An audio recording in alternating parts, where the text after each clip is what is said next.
Hello बच्चों, आज हम अरिहंत बुक का अध्याय नंबर 4 जो है गुणनखंड, गुणज एवं उनके गुण। आज हम इस चैप्टर में इसी के बारे में समझेंगे। इस चैप्टर में बच्चों 3 एक्सरसाइजें हैं। पहली एक्सरसाइज है विगत वर्षों में पूछे गए प्रश्न, दूसरी एक्सरसाइज है अभ्यास प्रश्नावली और तीसरी एक्सरसाइज है प्रयास कीजिए। इन तीनों एक्सरसाइज को भी हम समझाएंगे।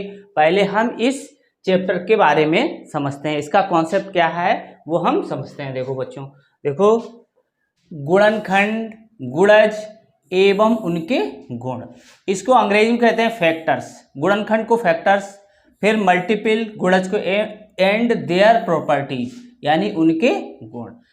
गुणनखंड बच्चों क्या होता है इसको थोड़ा समझते हैं। देखो, कोई संख्या या दूसरी संख्या से पूर्णतः विभाजित हो जाती है अर्थात कोई शेषफल नहीं बचता है, तब दूसरी संख्या पहली संख्या का गुणनखंड या अपवर्तक कहलाती है। अतः हम कह सकते हैं कि किसी संख्या के पूर्णतः विभाजित होने वाली संख्या उस संख्या का गुणनखंड कहलाता है। जैसे बच्चों देखो, अगर हम कोई 5 और 15 कोई दो संख्याएं ले लें। अब देखो बच्चों, 5 से अगर हम 15 को विभाजित करें तो 5 तियां 15। देखो यहाँ पर 5 से 15 क्या हो गया, पूर्णतः विभाजित हो गया और शेष पर भी कुछ नहीं बचा। तो हम ये कह सकते हैं कि जो दूसरी संख्या ये 15 है, 15 का गुणनखंड कितना होगा, 5 है। ठीक है, और यही क्या कहलाता है, ये अपवर्तक भी कहलाता है। 15 का अपवर्तक क्या है, 5 है। ऐसे ही 15 को जो संख्या विभाजित करेंगी वो इसका अपवर्तक या गुणनखंड कहलाएंगे। अब देखो बच्चों, क्या है कि एक और संख्या स्वयं, ये सभी जो भी संख्या एक है वो कोई भी नंबर होगा वो एक से हमेशा विभाजित होता है और स्वयं से हमेशा विभाजित होता है। तो हमेशा बच्चों ध्यान रखो, किसी संख्या का एक और संख्या स्वयं हमेशा गुणनखंड होती है। ठीक है बच्चों, ये तो दो हमेशा किसी के गुणनखंड या अपवर्तक होंगे। ठीक है, अब देखो क्या है उभयनिष्ठ गुणनखंड। उभयनिष्ठ गुणनखंड उस संख्या को कहा जाता है जो दी गई दो से अधिक संख्याओं में प्रत्येक का गुणनखंड हो। अब देखो उभयनिष्ठ गुणनखंड क्या है, मतलब बच्चों देखो, जैसे ये लिखा हुआ है 1 2 3 6, ऐसे किसी के गुणनखंड हो सकते हैं 1 3 5 8, ऐसे कैसे हो सकते हैं। तो इनमें क्या रहेगा बच्चों, जो उभयनिष्ठ होंगे, ठीक है, ये उभयनिष्ठ गुणनखंड होगा इनके। ठीक है, तो यही बताया गया है कि 24 36 का उभयनिष्ठ गुणनखंड 4 है।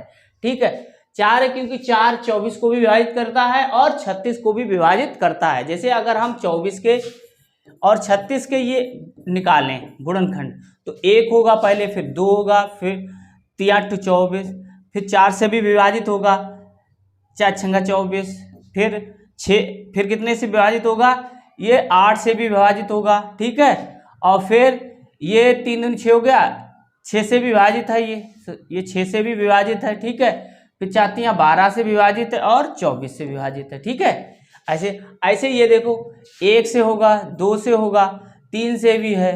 ठीक है, 5 से होगा नहीं, 6 से हो जाएगा। ठीक है, अब देखो 3 दूनी 6 हो गया, फिर इसके बाद ये 8 से नहीं होगा, 9 से हो जाएगा, 9 चौक 36। ठीक है, 9 से हो गया, फिर ये 18 से 12 से हो जाएगा। ठीक है, 12 एकम 12 12 24 12 तियां 36। ऐसे ही ये फिर किससे हो जाएगा, 12 से हो जाएगा, फिर 18 दूनी 36 और ये 36। अब देखो इसमें कौन कौन से उभयनिष्ठ गुणनखंड है, देखो ये 2 भी है, ठीक, 3 भी है इसमें, और 4 नेम 36, यहाँ 4 भी और होगा बच्चों। ठीक है, तो ये 4 भी हो गया। ठीक, ऐसे 6, ये सब ये उभयनिष्ठ गुणनखंड होगा इनके। तो ये यही बताया गया है कि ये 4 है वो 24 को विभाजित कर रहा है और 36 को विभाजित कर रहा है, इसलिए ये उभयनिष्ठ गुणनखंड हो गया। या ये 6 है, 6 इसको भी विभाजित कर रहा है, 6 इसको भी विभाजित कर रहा है, तो भी ये उभयनिष्ठ गुणनखंड हो जाएगा बच्चों। ठीक है, अब अगला देखते हैं अभाज्य गुणनखंड। अगर हम किसी, ये क्या है, किसी संख्या के गुणनखंड यदि अभाज्य हो तो उन्हें अभाज्य गुणनखंड कहते हैं। 18 के अभाज्य गुणनखंड कौन से हैं, 2 3 3। जैसे 18 को हम भाग करते जाएं, ठीक है, 2 से भाग किया तो 9 आया, फिर 3 से भाग करेंगे फिर 3 आएगा, तो 2 3 3, ऐसे ये हमारे अभाज्य गुणनखंड आ जाएंगे। ऐसे हम किसी संख्या के निकालें, 12 के निकालें तो ये 2 से विभाजित होगा, ठीक है, फिर 2 से विभाजित होगा, फिर ये 3 से विभाजित होगा, तो 2 2 3 ये क्या हो गए, 12 के अभाज्य गुणनखंड हो गए। ठीक है बच्चों। अब देखो गुणज क्या है, किसी संख्या के गुणज या अपवर्त उस संख्या के गुणज देखते हैं, किसी संख्या के गुणज या अपवर्त उस संख्या के किसी अन्य संख्या से गुणा करने से प्राप्त होते हैं। अतः हम कह सकते हैं कि किसी संख्या से पूरी विभाजित होने वाली संख्या उस संख्या के गुणज या अपवर्त कहलाते हैं। जैसे बच्चों देखो हम कोई 5 के अपवर्त या गुणज लिखें तो हम कैसे लिखेंगे, 5 गुणे 1 5, 5 दूनी 10, 5 तियां 15, 5 चौकू 20, ऐसे हम अनंत तक निकाल सकते हैं, जहां तक बताया जाए वहां तक। तो ध्यान रखो बच्चों क्या है कि किसी का गुणज या अपवर्त वो संख्या उसके बराबर भी या उससे अधिक होता है। ठीक है बच्चों, देखो तो इसमें यही बताया गया 5 के गुणज 5 एकम 5, 5 10, 5 दिया 15, 6 के 6 कम 6, 6 दूनी 12, 6 तियां 18, 6 चौक 24, यानी कि 6 का पहाड़ा जो हम पढ़ते हैं 10 तक पढ़ते हैं वो ना पढ़ के हम संख्या 1 2 3 4 5 10 11 12 13 14 अनंत तक गुणा करते जाएं तो हमें ये किसी संख्या के गुणज या अपवर्त अनंत तक मिलते जाएंगे। यानी सबसे बड़ा हम किसी संख्या का अपवर्त नहीं निकाल सकते हैं। ठीक है, वो हम ज्ञात ही नहीं कर सकते, कभी खत्म ही नहीं होगा। ठीक है, तो 5 एकम 5, 5 दूनी 10, 5 तियां 15, 5 चौकू 20, बच्चों समझ गए। ऐसी 6 कम 6, 6 दूनी 12, 6 तियां 6 चौकू 24, 6 पंजे 30, 6 तंग 36, 6 सत्ते 42, 6 अट्ठे 48, ऐसे अनंत तक हम उसको निकाल सकते हैं। 9 का निकलवाएं, 9 के प्रथम 5 अगर हम गुणज या अपवर्त निकालें तो 9 का पहाड़ा हम 5 बार पढ़ दें, जैसे 9 एकम 9, 9 दूनी 18, 9 तियां 27, 9 चौक 36, 9 पना 45, ये 9 के प्रथम 5 गुणज हो गए या अपवर्त हो गए बच्चों। ठीक है, ऐसे हम किसी संख्या के गुणज या अपवर्त निकाल सकते हैं। अब देखो बच्चों उभयनिष्ठ अपवर्त क्या कहलाते हैं। उभयनिष्ठ अपवर्त ये हैं, जैसे बच्चों 4 का हम पहाड़ा पढ़ें, 4 एकम 4, 4 दूनी 8, 4 तियां 12, 4 चौकू 16, 4 पंचे 20, और हम 6 का पहाड़ा पढ़ें, जैसे ये लिखा हुआ 6 का, तो 6 कम 6, 6 दूनी 12, 6 तियां 18, 6 चौक 24, तो ये जो ये देखो ये आया है ऐसे ही। ठीक है, ये 12 दोनों जगह आ गए, तो ये इसका मतलब हो गया कि 12 है वो 4 और 6 का उभयनिष्ठ अपवर्त है। ऐसे और भी संख्या इसमें आगे मिलेंगी। इन्होंने 48 का दिया है तो 48 भी यहाँ कहीं पे आएगा और 48 इसमें भी आएगा, तो ये भी दोनों जगह उपस्थित है, इसलिए ये क्या हो गया, उभयनिष्ठ गुणज या उभयनिष्ठ अपवर्त बच्चों हो जाएगा।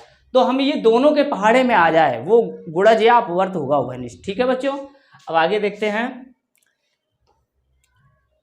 अब देखो बच्चों इसमें स्मरणीय तत्व बताए गए, इन्हें स्मरण रखे हैं बच्चों। देखो एक प्रत्येक संख्या का गुणनखंड है, तो हमेशा बच्चों ध्यान रखो, एक है हमने आपको बता दिया, और स्वयं संख्या, प्रत्येक संख्या स्वयं का गुणनखंड होती है, ये दोनों हमने बता दिए। किसी संख्या का गुणनखंड या तो उस संख्या से कम या बराबर होता है। ठीक है, ये किसी संख्या का गुणनखंड है, जैसे हमने 18 का निकाला तो 18 का एक का भी भाग चला जाएगा, 2 का भी भाग चला जाएगा और 18 का भी भाग चला जाएगा। ठीक है, तो ये क्या कह रहा है, किसी संख्या का गुणनखंड या तो उस संख्या से कम या बराबर होता है, इससे ज्यादा नहीं होगा इसका गुणनखंड। ठीक है बच्चों, अब ये देखो ये भी क्लियर कर दिया आपको, प्रत्येक संख्या के गुणनखंडों की संख्या एक निश्चित होती है। ठीक है, कोई संख्या का गुणनखंड हमें निकालना तो वो संख्या निश्चित है। जैसे अगर हमें 6 के गुणनखंड निकालने तो 1 का भाग चला जाएगा, इसमें 2 का भाग चला जाएगा, इसमें 3 का भाग चला जाएगा, फिर 6 का, तो इसके 4 गुणनखंड हो गए। तो ये 4 निश्चित हैं इसके, इससे ज़्यादा नहीं होंगे बच्चों, चाहे हम निकाले चाहे और कोई निकाले, इसमें गुणनखंड 4 ही होंगे इसके।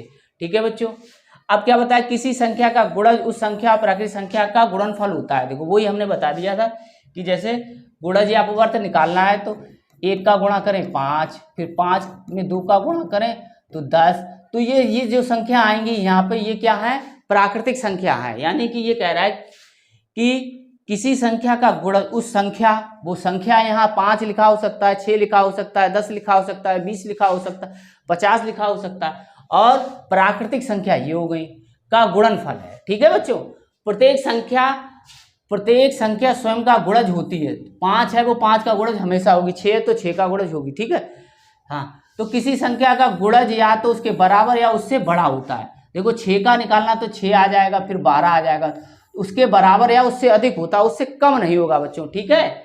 अब देखो बच्चों ये वाला, किसी प्राकृतिक संख्या के गुणजों की गिनती करना संभव नहीं है। किसी प्राकृतिक संख्या के गुणजों की गिनती करना संभव नहीं है, क्योंकि ये प्रक्रिया अनंत तक जाती है और हमें इसका मान हम नहीं निकाल सकते, क्योंकि कोई भी संख्या होगी उससे एक ज़्यादा हम कर देंगे गुणा तो ये अनंत काल तक चलता रहेगा गुणा, इसलिए इसको नहीं ज्ञात कर सकते।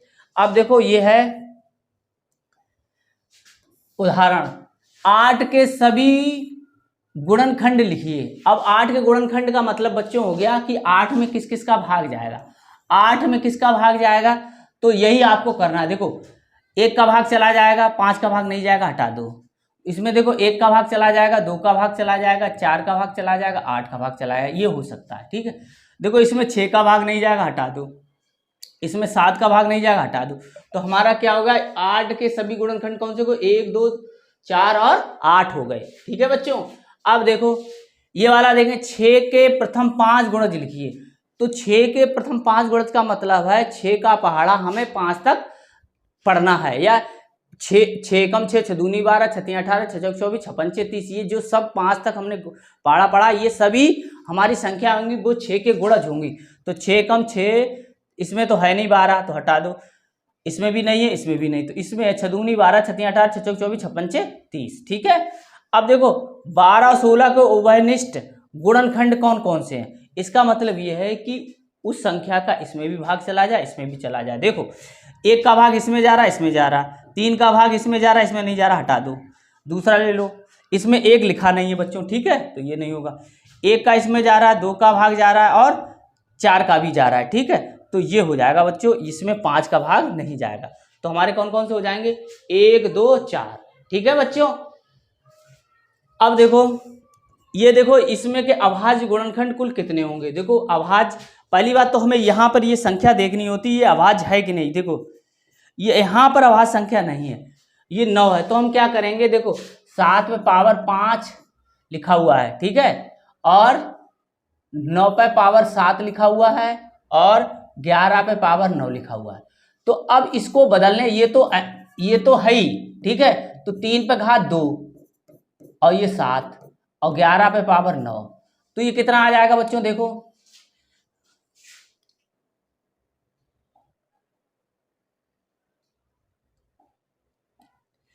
ये देखो कितना आ जाएगा, 7 पे पावर 5 लिखा हुआ है, ये हो जाएगा 7 दूनी 14, ठीक, ये हो जाएगा 11 पे पावर 9। तो अब हमें अब घात जोड़नी है, तो 5 और 14 19, 19 और 9 28, तो यही इसमें जोड़ दिया गया है बच्चों, देखो 28 आ गया है, ठीक है बच्चों। अगला देखते हैं, देखो 8 और 11 के उभयनिष्ठ गुणनखंड ज्ञात कीजिए। उभयनिष्ठ गुणनखंड हमें ज्ञात करना है। अब देखो 8 के, अब ऐसी संख्या देखेंगे जिसमें 8 में भी भाग चला जाए और 11 में भी। देखो 1 का तो इन दोनों में जा रहा है, ठीक है, 6 का किसी में नहीं जा रहा है, 2 का इसमें जा रहा है, इसमें नहीं जा रहा है, इसमें 3 का किसी में नहीं जा रहा, तो हमारा कितना हो जाएगा, 1 हो जाएगा। इसको बच्चों ऑप्शन से ही हल कर लिया करना, ठीक है। अब देखो ये लिखा है 240 के अभाज्य गुणनखंड कितने हैं, तो अभाज्य गुणनखंड निकालना है बच्चों। देखो अभाज्य गुणनखंड कैसे निकालेंगे, 240 लिखा हुआ ऐसे, और फिर इसको 2 से काटेंगे, 2 एकम 2, 2 दूनी 4, ये आ गया, फिर 2 से कर देंगे 60 आ गया, फिर 2 से कर देंगे 30 आ गया, फिर 2 से कर देंगे 15 आ गया, फिर 3 से करेंगे तिरछे 15, फिर 5 से। अब देखो 1 2 3 4 5 6 हो गए बच्चों। तो ये 6 कहाँ पर रखा हुआ है, देखो ये रखा हुआ है, तो यही हमारा आंसर हो जाएगा। 2 2, ये देखो ये भी लिखा हुआ है, देखो ये सब देखो लिखा हुआ है, ये 6 1 2 3 4 5 6, ये 6 निकला हुआ है, ऐसे हम निकाल लेंगे। अब देखो बच्चों निम्न में कौन संख्या 18 से विभाजित होगी। 18 से विभाजित होने का नियम बच्चों क्या है, हमने आपको बताया था, 18 से कोई संख्या तभी विभाजित होगी जब वो 2 गुणे 9, यानी कि या 2 गुणे 9, तो वो संख्या सम होनी चाहिए और 9 से विभाजित होनी चाहिए। तो पहले तो हम ये देखेंगे सम कौन कौन सी, सब सम सभी संख्याएं हैं, ठीक है। अब 9 के विभाज्यता का नियम लगाना पड़ेगा। यदि संख्या के अंकों का योगफल 9 से विभाजित है तो वो संख्या भी 9 से विभाजित होगी बच्चों। तो देखो 5 2 7 8, ये हटा दो, देखो 8 1 9, ठीक है, ये देखो 7 9 1 10 हटा दो, ये कितना 10 11, तो यही अंकों का योगफल इसका 9 हो रहा है, इसीलिए 162 है वो 2 से भी विभाजित और 9 से भी विभाजित है, इसलिए ये 18 से भी विभाजित होगा। आगे देखते हैं बच्चों, देखो एक्सरसाइज है बच्चों, विगत वर्षों में पूछे गए प्रश्न, ये हमें आपको हल कराना है। तो आप देखो इसको हल, इसको कैसे करेंगे वो हम आपको सिखाते हैं। पहला प्रश्न देखते हैं बच्चों, 9 और 7 दोनों में एक उभयनिष्ठ गुणज ए है, यह संख्या 1200 1300 के बीच में है, संख्या ए का मान ज्ञात कीजिए। अब बच्चों जब हम 9 और 7 के गुणज लिखा हमने, तो एक ए इसमें भी आया और ए इसमें भी आया, तो इसका मतलब यह है कि 9 से ए भी विभाजित होगा और 7 से ए विभाजित होगा। तो अब हम इसमें देखेंगे वो संख्या कौन सी है। तो देखो इसका मान बताया गया है 1200 1300 के बीच में, तो ये तो है नहीं। अब 1260 लिखा हुआ है, ये 9 और 7 से विभाजित होना चाहिए, 1260 लिखा है। अब देखो 6 और 2 8 1 9, तो ये 9 से तो विभाजित है। अब ये 7 से है कि नहीं, तो 7 से इसमें भाग करेंगे, तो 7 एकम 7, कितना बचा 5, 7 7 7 49, 7 8 56, तो ये भी, यानी कि ये जो संख्या है 1260 है वो 9 और 7 दोनों से विभाजित हो रही है, इसलिए ये 9 और 7 का उभयनिष्ठ गुणज ए होगा। तो ए का मान कितना हो गया 1260। ठीक है बच्चों, अब अगला हम देखते हैं, 6 के पहले 4 गुणजों का योग बताइए। 6 के पहले, अब देखो 6 6 दूनी 12, 6 तियां 18 और 6 चौक 24, ये हो गए बच्चों। ठीक है, अब देखो बच्चों इनका योग करना है, तो हमें योग कर दो। देखो बच्चों ये कितना हो गया 12 18 30 और 30 और 30 60। ठीक, तो पहले 6 के पहले 4 गुणजों का योग हमारे कितना मिल गया 60 मिल गया बच्चों। ठीक है, अब देखो, अब अगला हम देखते हैं, 6 के प्रथम 5 गुणजों का योग बताइए। 6 के, देखो अब देखो 6 के गुणज हम लिखेंगे, 6 कम 6, 6 दूनी 12, 6 तियां 18, 6 चौक 24, 6 पंचे 30, इसका हमें क्या करना है योग करना है। तो बच्चों देखो जब भी विषम संख्या हो ऐसे इस तरीके से अंतर समान हो, तो ये हो जाता है औसत, और एक औसत का फार्मूला होता है बच्चों, देखो औसत बराबर होता है पदों का योगफल बटे पदों की संख्या n।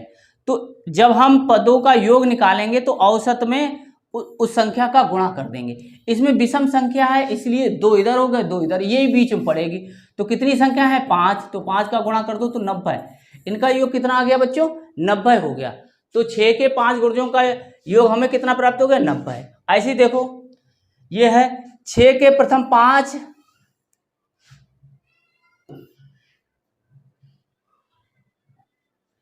6 के प्रथम 5 गुणजों के योग से आने वाली संख्या के दहाई और इकाई के स्थानों पर आए अंकों का अंतर बताइए। 6 के प्रथम 5, 6 के प्रथम 5 कितने आए थे देखो, अभी तो हमने निकाला था 6 कम 6, 6 दूनी 12, 6 तियां 18, 6 चौक 24, 6 पंचे 30, ये औसत हो गया इस सीरीज का। इसमें हमने 5 का गुणा कर दिया तो कितना आ गया 90।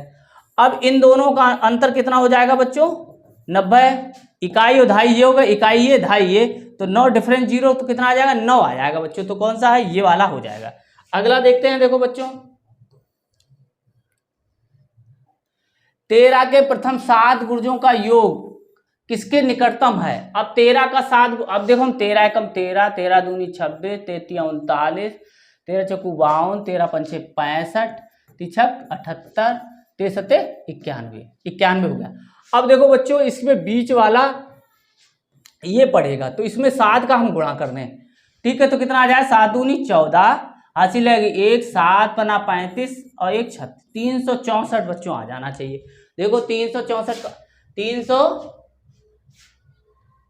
13 कम 13 26 33 39 33 52 53 55 78 और 78 अब हो गया। ये बीच में 7 हैं तो इनका मान किसके बराबर है 364 के करीब कौन सी है 364 के करीब तो यही संख्या है। ठीक है, तो 365 हो जाएगा बच्चों। ठीक है, अब 30 के गुणज वही 30 के गुणक लिखा हुआ है यानी कि गुणनखंड। ये पूछ रहा है 30 के गुणनखंड बताइए, गुणनखंड।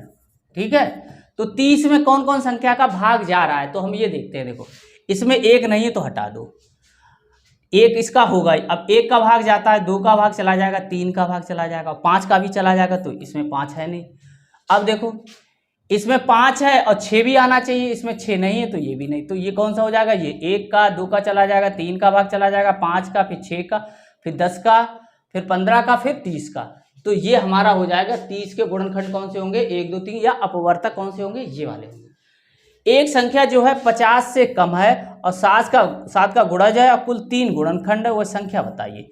अब देखो 50 से कौन सी कम है, ये तीनों कम है, ये नहीं होगा। अब देखो 14 का 1 होगा, ठीक है, 2 से भाग चला जाएगा और 7 से भाग चला जाएगा और 14 से भाग चला जाएगा, इसमें 4 हो गए, हटा दो।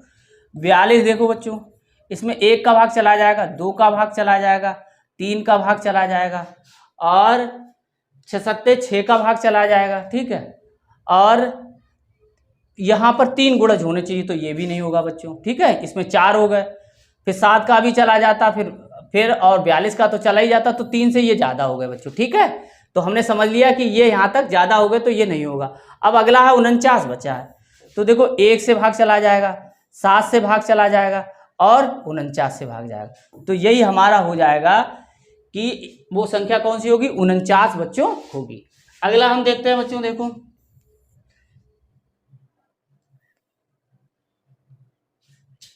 अब देखो आठवां है 12 और 15 के सर्वनिष्ठ गुणनखंड ज्ञात कीजिए। सर्वनिष्ठ माने दोनों में ऐसे हो जो दोनों विभाजित करते हो। देखो 1 2 से ये 15 नहीं होगा, हटा दो, ठीक है। 1 से ये हो जाएगा, 3 से हो जाएगा, 3 से ये दोनों हो जाएंगे और 15 से ये नहीं होगा तो हटा दो, ठीक। 1 से ये हो जाएगा, 12 से हो जाएगा, 15 से ये 15 नहीं होगा, इस 15 से 12 से 15 नहीं होगा। 1 और 3 से हो जाएगा, तो ये हो जाएगा 1 से और 3 से, 1 से 3 से ये भी विभाजित है और 1 और 3 से ये भी विभाजित है बच्चों, ठीक है। अब देखो बच्चों इतने का अभाज्य गुणनखंड हमें निकालना, तो अभाज्य गुणनखंड कैसे निकालना है, देखो 37 800, इसको ही ऐसे करेंगे। देखो 2 एकम 2, 2 अट्ठे 16, 2 अट्ठे 2 एकम 2, 2 अट्ठे 16, 2 नैम 18, फिर ये डबल 0, फिर 2 से कर देंगे, 2 नैम 18, 2 चौकू 8, 2 पंचे 10, फिर ये आ गया, ठीक है। फिर 2 से करेंगे, 2 चौकू 8 और 2 सत्ते 14, ठीक है, और ये 25 फिर आ गया। अब ये 5 से डिवाइड होगा, तो 5 नैम 45, यहाँ 2 बचा, 5 चौकू 20, 5 25, फिर ये इस तरीके से आता जाएगा। 5 एकम 5, फिर कितना बचा 4, 5 अट्ठे 40, 5 नैम 45, ठीक है। अब फिर ये किससे कटेगा, ये 3 से कट जाएगा, ठीक है। 3 तिछक 18, 3 त्रिका 9, अब फिर 3 से कटेगा, 3 दूनी 6 1, ठीक है। तो इस तरीके से इसमें 21 के हो जाएंगे, 3 और 7 और हो जाएंगे, ठीक है। तो ये हो गए देखो बच्चों, तो 1 2 3 तो ये 2 के होने चाहिए, 1 2 3 ये 3 के होने चाहिए और 5 के 2 होने चाहिए। तो हम यही देखेंगे बच्चों, देखो 5 के 2 के 3 इसमें ही दे रखे हैं सिर्फ बच्चों, देखो, ठीक है। फिर 3 ये दे रखे, 5 के 2 रखे, तो ये वाला हमारा आंसर हो जाएगा बच्चों, ठीक है। अब अगला देखते हैं बच्चों, निम्न में से 316 का कौन सा गुणनखंड नहीं है। 316 का गुणनखंड का मतलब है कि इसमें किसका भाग नहीं जा रहा है, यानी इसमें भाग जाना चाहिए, 1 का तो इसमें भाग चला जा रहा है। देखो 158 का इसमें भाग करोगे, 158 दूनी 216, तो इसका भी चला जा रहा है, ठीक है। अब देखो बच्चों, अब 8 का देख लो, 8 का छोटा है, 79 का बाद देख लो, इसका भाग करो, 8 या 24, 8 या 24, तो यहाँ 7 बचा 76, 8 ने 72। तो यही ऐसी संख्या है कि जो 316 को विभाजित नहीं कर रही, और ये सब हमेशा कर रही हैं। 1 से भी विभाजित हो जाएगा, 158 से भी विभाजित हो जाएगा और 79 से भी विभाजित हो जाएगा बच्चों, ठीक है। अगला देखते हैं, देखो 11वां क्वेश्चन,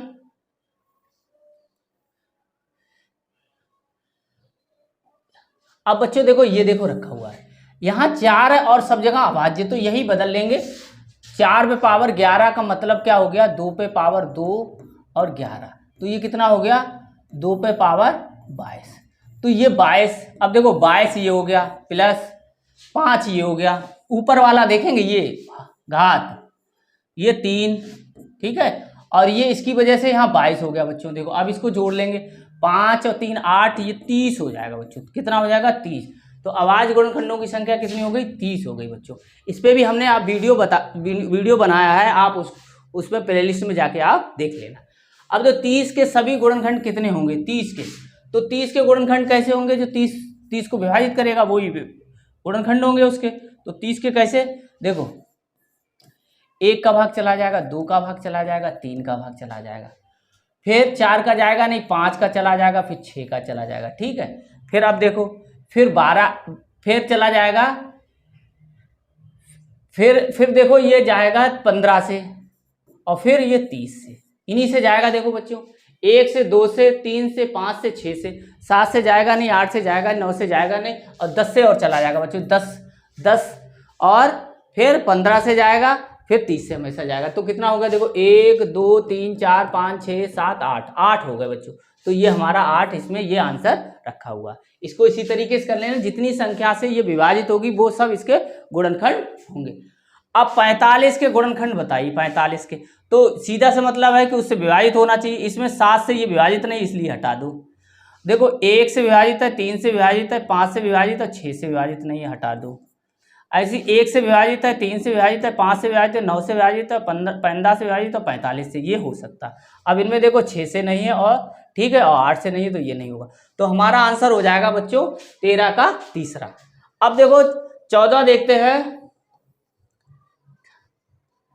निम्नलिखित में से कौन सी संख्या 12 का गुणज है? गुणज का मतलब 12 से विभाजित है।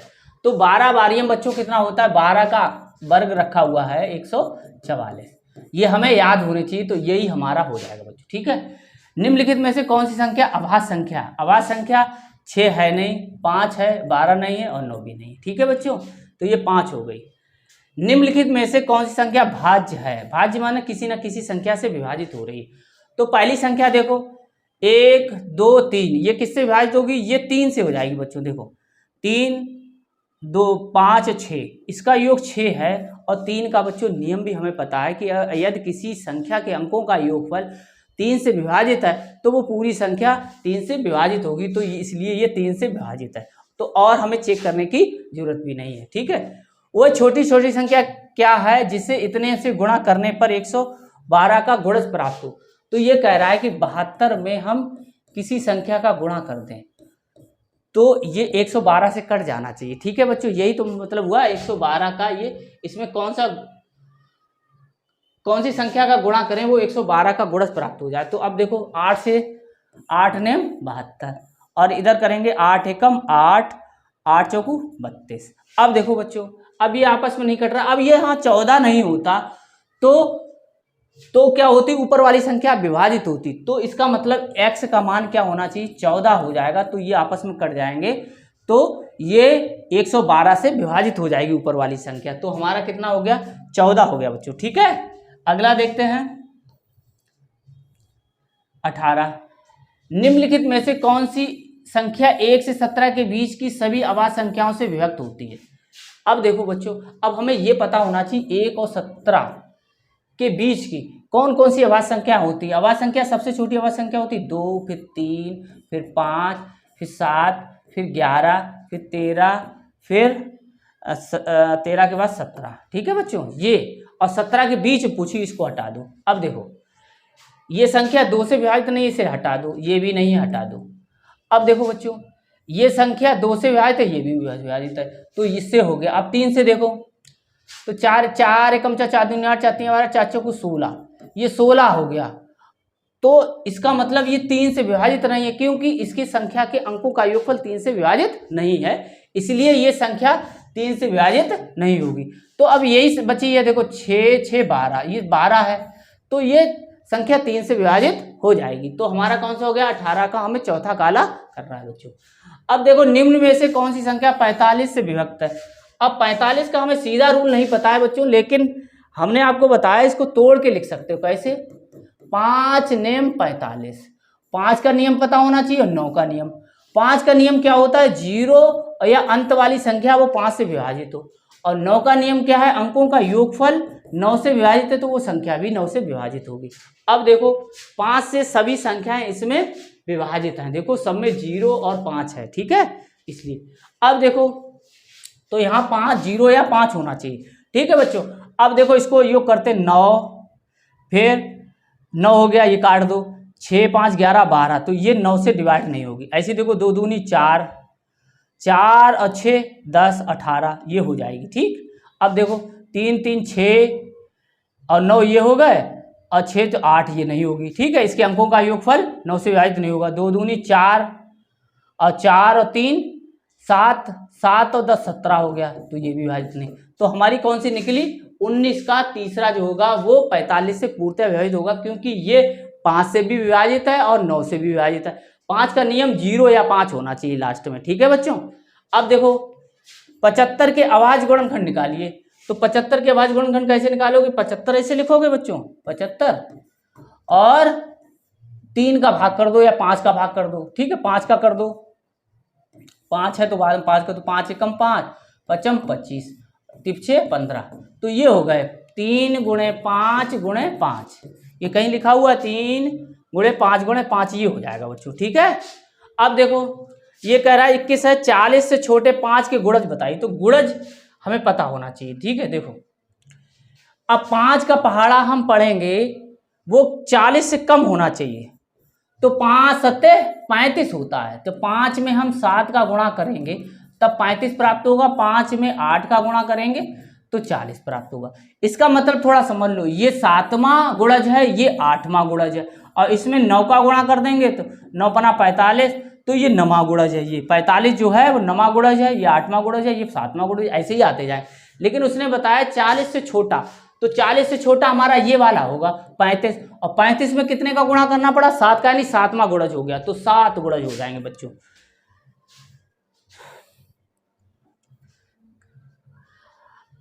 तो बच्चों अब अगली जो अगला वीडियो बनाएंगे वो अभ्यास प्रश्नावली पे बनाएंगे। और अभी तक जिन बच्चों ने हमारे चैनल गुरुजी की पाठशाला को सब्सक्राइब नहीं किया है वो सब्सक्राइब कर लें, जिससे कि हम जब अगला वीडियो बनाएं तो आपके पास उसका नोटिफिकेशन पहुंच जाए। तो इसके लिए आपको बेल आइकन और दबाना पड़ेगा, सब्सक्राइब के साथ बेल आइकन दबाएं और शेयर करें, और अपने मित्रों को भी बताएं कि नवोदय की तैयारी है तो गुरुजी की पाठशाला को सब्सक्राइब करें और लाइक